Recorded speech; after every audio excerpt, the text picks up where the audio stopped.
Hey guys, welcome to the Agglutination. Got a knife review for you today. Today I'm going to review the, as you can probably tell from the title, the Kershaw Skyline 1760. First I'm going to start with the box though. I love Kershaw boxes. They make me feel like a good American because of this nice little flag here, and I know that's just marketing, blah blah blah, but they are made in America. At least this one is. I'm not sure if every Kershaw knife is, but this guy is made in the USA. As is evidenced by the, well, you can't probably read that, but it says made in USA. So I'm just going to philosophize a second about that. I think if you're an American, you should try, if there are competitive products from the US and wherever, probably Asia, you should strive to buy the American knife, because you're supporting the American economy, which right now needs more help than it may have in the past. And by buying American products, you support the industrial manufacturing base. Got an itch, sorry. And that's a good thing, because that's something that America has lost a lot of. We used to make a lot of stuff and sell it the world over. And now we're just, well, I don't really know what we make anymore. We do something, because we're not a poor nation, but it's very hard to describe. It's not tangible. So, now that I've wasted almost 2 minutes talking about that, let's just get to the knife. Here she is.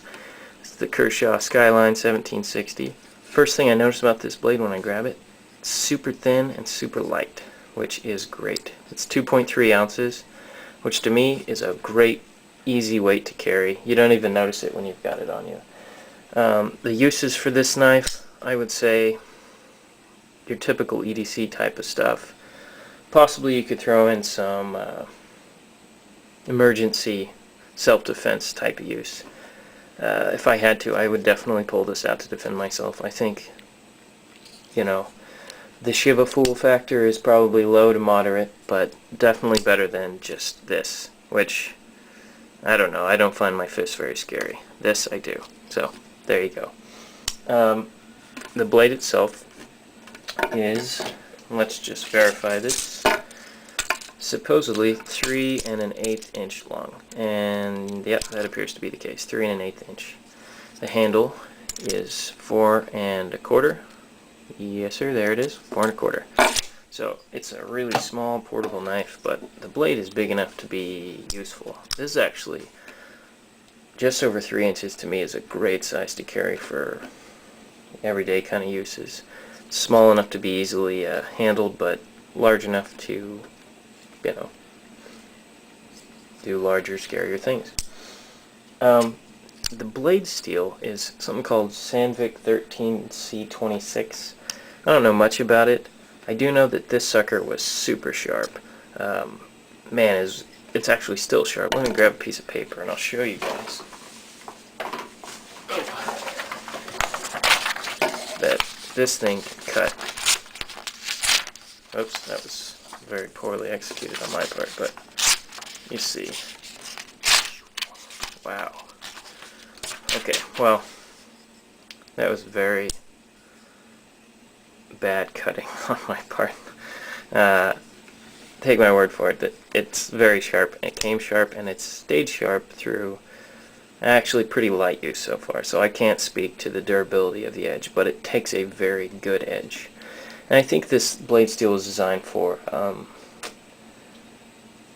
surgical, like scalpels and stuff like that, razor blades, so probably it wasn't designed to be super durable, because I don't think scalpels are used very often for cutting wood or anything like that. I'll probably have to keep it pretty sharp through my own efforts, but I don't mind that too much. When you pay, what did I pay?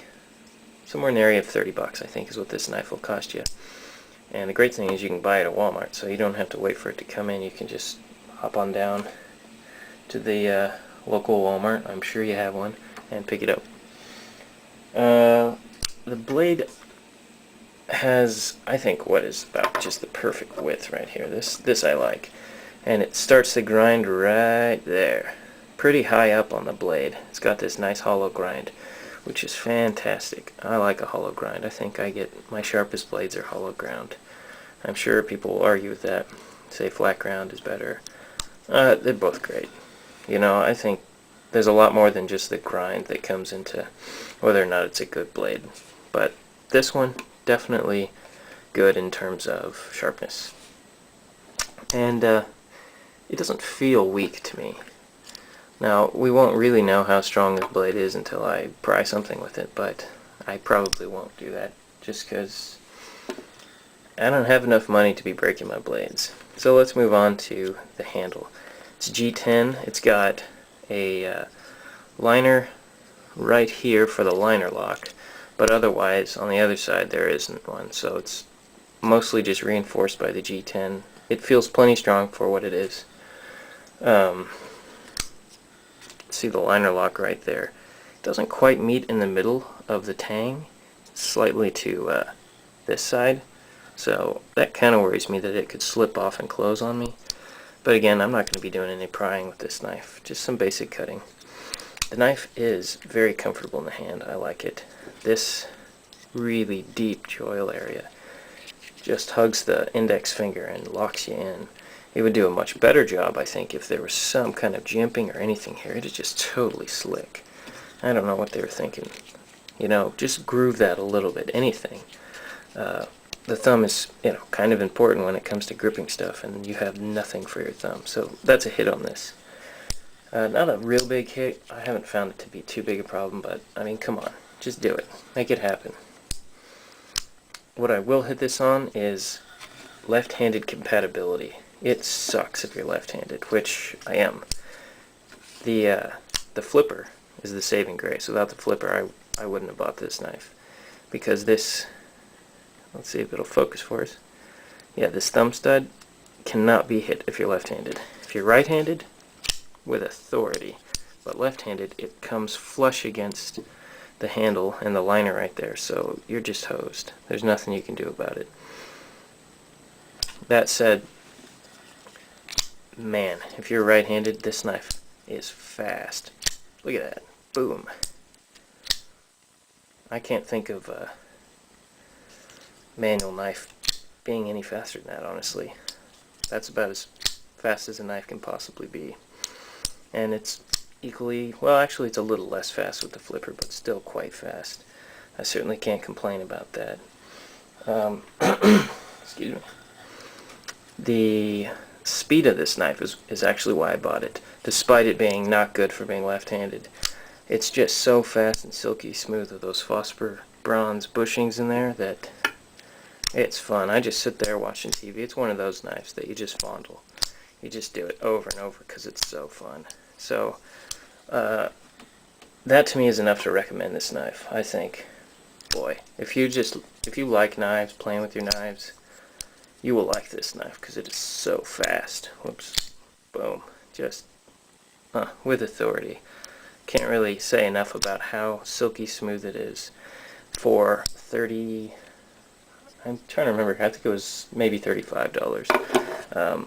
It's probably a competitor to the Spyderco Tenacious, which I don't have, but I've heard is also a very fast knife. Gosh, you really can't beat that. I will hit it as well, though, on the clip. The clip sucks.